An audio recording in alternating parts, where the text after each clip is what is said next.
All right, a little sloppy there at the end, but in this video, we are talking about fretboard mastery and how to get better at visualizing the fretboard.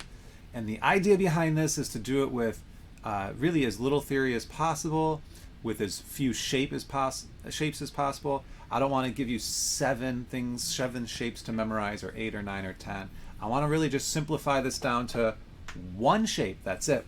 We're going to use one shape for everything that I just did on the guitar there, and connect that same shape all over the place so that we can understand and have a better mastery of what's happening on this fretboard.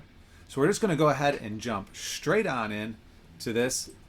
If you would like to understand the theory behind major scales better, and I do encourage you to do this before this video, I have 2 PDFs on major scale part 1, which tells you how to build a major scale and then how to play it in the root position at the 1st fret, and major scale part 2, which then gives you a couple of different shapes to move around the guitar neck to get you started with recognizing scale degrees and things of that sort.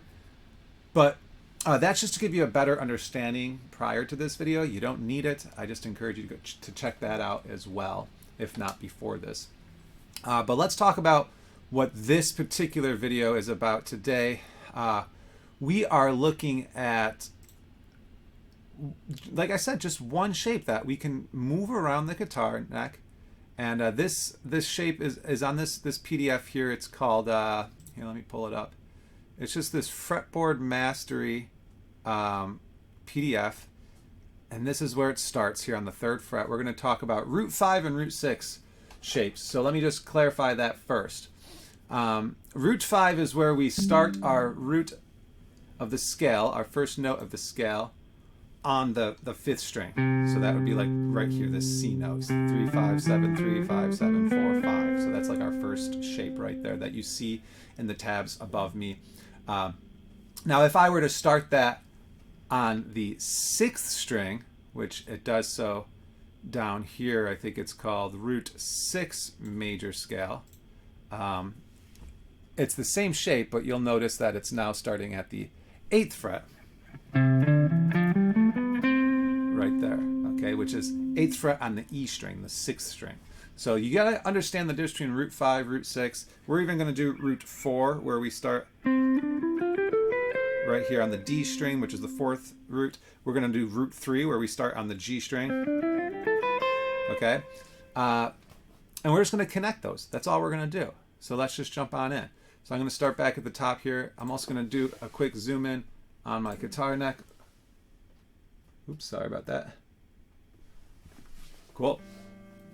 All right, so as you see with the tabs above me here, there's this pattern. Now, I do give this pattern in diagram form on the PDF and in tab form. And just to also give you an understanding here, the triangle correlates with the red note, which is the root of the scale. The square on the diagram correlates with the blue note, which is the 3rd scale degree, and the X correlates with the green note, which is the 5th scale degree. Now, those are important because if you're going to start getting into triads and arpeggios, the 1st scale degree, 3rd scale degree, and 5th scale degree makes up the arpeggio or the triad if you play them all together at once. for this case, C major. Now, I do like to always relate triads and arpeggios to the scale shapes that I'm playing. So that's why this PDF does that. It goes through that quite well, actually, where it will show you, let's see, like down here, it shows you the arpeggio. So we'll get there. But you could just start off with the shapes first, okay? All right, here we are. So the shape that I want you to learn is right here in measure 1 of the PDF. And it is 3, 5, 7, 3, 5, 7, 4. And then that 5th fret right there on the red 5, that's the start of the next shape, the same exact shape, but starting on the G string, okay? The fingering I want you to use is first finger, second finger, fourth finger. Then we change strings, first finger, second finger, fourth finger, and then we use our first finger, and that's the last note of the scale, and we're going to slide that to get to the first note now of the new position. Same scale, but just starting in the next octave. So again, and then we start here. Now the next shape is going to be 5, 7, 8, 6, 8, 10. And you'll say right there, that's not the same shape. No, it is the same shape. 1, 2, 4, 1, 2, 4. I just had to move up a half step. The only reason why I have to do that is because the G and the B string aren't tuned the same way that the other strings are. So the other strings are tuned in fourths. So you just have to remember, every time you get to the G and you cross over to the B string, you just have to move up a half step in order to accommodate the difference in tuning on the guitar. All right, from there, we're going to use our first finger for the 7th scale degree, and then we're going to slide to the first note of the next octave. So that's the C again, that root again. So again, we're doing 1, 2, 4, 1, 2, 4, 1, slide. 1, 2, 4, 1, 2, 4, 1, slide. 1, 2, 4, okay? And now if I had more strings, I could keep going with this, but we're out of strings, so we're just going to stop right there in the root 5 position. And then I think my tabs just go in reverse order as well. So I think we're just going to work our way backwards here from the 12th fret, and we're going to go 12, 10, 8, slide down to that 7, 10, 8, 6, and then we got 9, 7, 5, slide down to the 4th, 7, 5, 3, 7, 5, 3. Technically you could slide down and keep going if you want, okay? But we're going to stop there because that's our root, and I want to kind of understand this shape as functioning by the roots. So our roots that we have there is here, C, C on the 5th fret, and then C on the 8th fret high E string. So we're basically playing the same pattern 2.5 times, which is 2.5 octaves. All right, like I said, go through the arpeggios for this as well. So in this case, the C major arpeggio looks like this. C, E, G, C, E, G, C, E, and then we run out of space again. We don't have a string there. Same shape, I'm gonna go 1, 4, and then I would use my second finger, but this time I'm actually gonna use my first finger for that note, because then I can just slide right down to the 5th fret G string, do 1, 4, and then again, I could use my first finger. A little awkward, but it's good because it gets us ready for that next shape, okay? So again, not only does the scale pattern shape repeat, so does the arpeggio shapes. Okay, so that's why this is going to create mastery of the fretboard for us. We don't need to think about where are all these note names. We don't have to think about a ton of different patterns. It's the same pattern that we just used for the scales. Cool, let's keep going. Then we get into diatonic arpeggios. So this is where we build arpeggios off of each scale degree. This is just to get us real comfortable with seeing this from a lot of different angles. So I'm not going to play through this over and over again for you on the video. You do that in your own time. But basically we're playing a C major, D minor, E minor, F major, G major, A minor, B diminished, C major. And we're just going to keep playing those arpeggios as we go through the scale. We can go backwards as well. What do I got here? What did I just end on? G.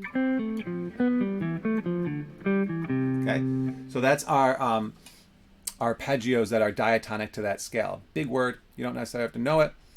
Just practice those shapes and it'll help you visualize that a lot better. All right, and then we have, what is this? This is I think did I do the triads? Nope. Okay, then we go into root 5. So this is root 5, C major pentatonic. Now the pentatonic is 5 notes of the scale we just played. First note, second note, third note, and then 5th note and 6th note, okay? So it's the same scale, but we're just leaving behind this and this, okay? The 3rd fret on the D and the 4th fret on the G string. And this is a pentatonic scale that most guitar players are familiar with. The pentatonic scale is incredible for improvising. So let's just go through this now. Cool thing is that the pattern again repeats itself. So if you look at the diagram, you'll see that it's very boxy. We're just going to do 3, 5, 7, right? So that's going to be like, I'm going to slide my first finger. 1, slide, 1, 3, and then 1, 3 on the next string. Now I'll do the same thing on the G, starting on the G string. 1, 3, slide, and then 1, 3 on the 8th and 10th. And then I'll do the same thing on the C note here on the E string. 1, slide, 1, 3. Okay, so I got 1, slide, 1, 1, slide, 1, 1, slide. Okay, and that's our pentatonic shape. Using the same exact patterns from that first shape that we had. We're just dropping 2 notes. So you can use the tabs for that. It looks like this: 5, 7, or sorry, 3, 5, 7, 5, 7. Then we've got 5, 7, 9, 8, 10. We have to push up a half step for that G to B string change. And then we've got the 8, 10, 12, and we can stop there. All right. Then I do give the triads here. So the triads are where we just play basically the arpeggio, but as a chord instead of individual notes at once. So go ahead, play through that and memorize those. Now this is a lot of like memorization here. You can still see and visualize how they fit in the scale that we just talked about. Some of the notes don't, which is why I say they don't occur if they're in red. And that's just to get us more thorough understanding of the shape and how it relates to the triads and the chords behind us. A lot of times guitar players don't think about what are the chords that are behind them as they improvise. And triads help us with that a lot. Root 6 major scale. So now we're going to do the same exact shape. It's the same thing. 1, 2, 4, 1, 2, 4, 1, slide. 1, slide, 2, 4, 1, 2, 4. So we're not even changing the shape from what we did before here on root 5. We're just starting it now on the E string. All right, and let's look at the tabs on that as well. So we've got 8, 10, 12. I'm just going to keep going. I'm going to slide my first finger. 10, 12, 14. Slide my first finger. I like to do little sequences backwards.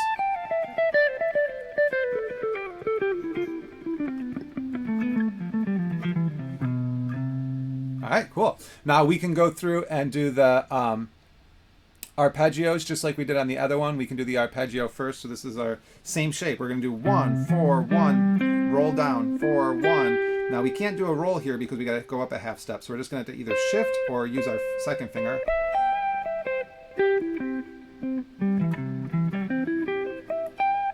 Okay, so we can get through arpeggios really fast with that. That's the C major arpeggio. And then we have our diatonic arpeggios.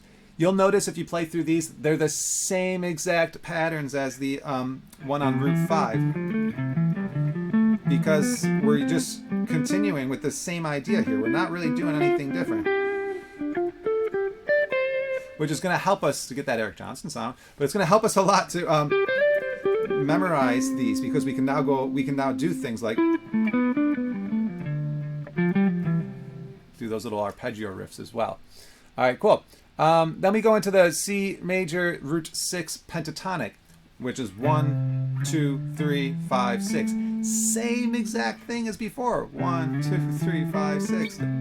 It's exactly the same. And then I'm going to start the pattern over again here. And then I'm going to start the pattern over. Okay, so you can get some really, really nice riffs out of these shapes. And they cover so much ground, you know, from here to here, or in this case, from here to here. With one shape, we're going to go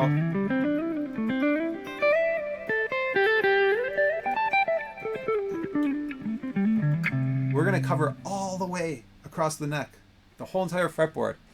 All right, cool. So yeah, let's go through that one more time here. I'm going to pull up the tabs for that one. All right, so here we go. I'm going to use first finger. I could slide my third finger, or I could slide my first finger. Either one works really well. So 1, slide, 1, 3, 1, 3. Then I'm just going to move down. 1, slide, 1, 3, 1, 3. Then I'm going to move down, but I got to go up a half step for the B string. 1, slide, 3, 1, 3. That's our pentatonic right there. Then we go through our triads for that position.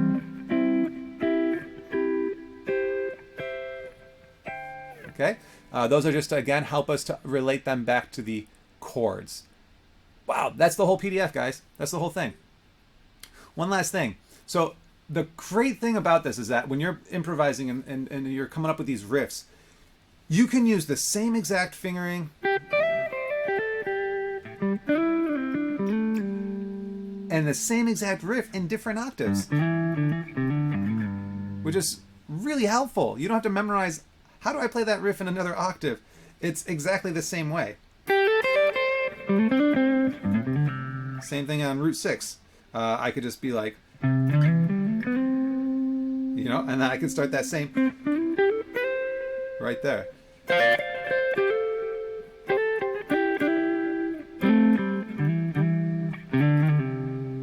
So you learn 3 riffs now, and you actually have like whatever 6 or 9 riffs, because you can change octaves or you can change position with it, which is another fun thing that I like to do. I like to change position. So like, let's say I take this riff right here. Now if I move that to the root 6 position, it's like a harmony of what I did. 1, 3, 1, 3, slide. 1, 3, 1, 3, slide.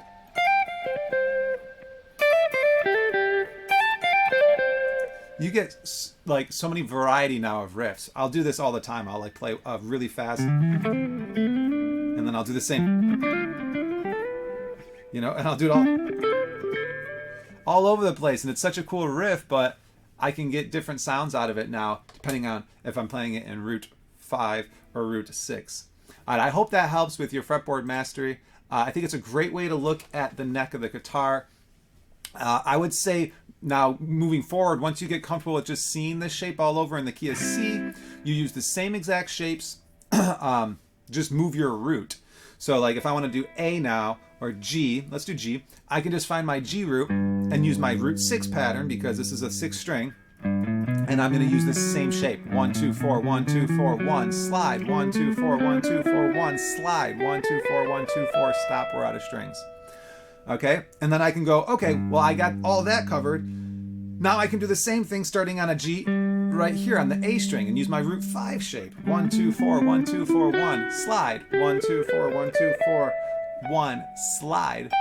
1, 2, 4, and run out of space. Now, that's crazy because I just covered from here to here, you know? So again, use those root 6 and root 5, same exact shape, but all over the different roots as well. So again, you want to do F, put it on an F.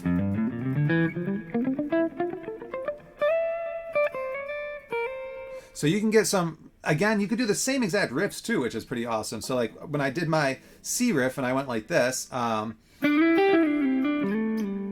I can do that same exact riff starting on my G. So I can just, because that's my root 5 G right there. All right. And then I can also put that in like a root 6 shape. I can do it right there. And it's like still in the key of G, but it's a harmony.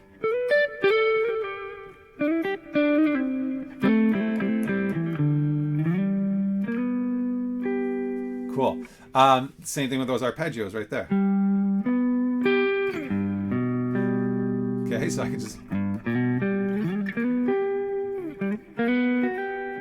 I gotta make sure that B string, you get up a half step, right?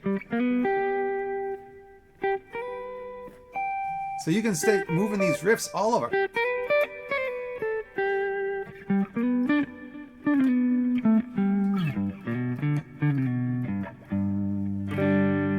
And that's the great thing about this. You can become super fluid all over this guitar neck with very little theory and very little patterns to memorize. So moving forward from this, transpose it to different keys. And then the next step is to, like I said, understand where the arpeggio fits into the scale, where the triads fit into these scales. And I think if you're there, man, you have a really good understanding of the fretboard, and that's what's going to lead you to that fretboard mastery that we're talking about in this video. Thanks for watching.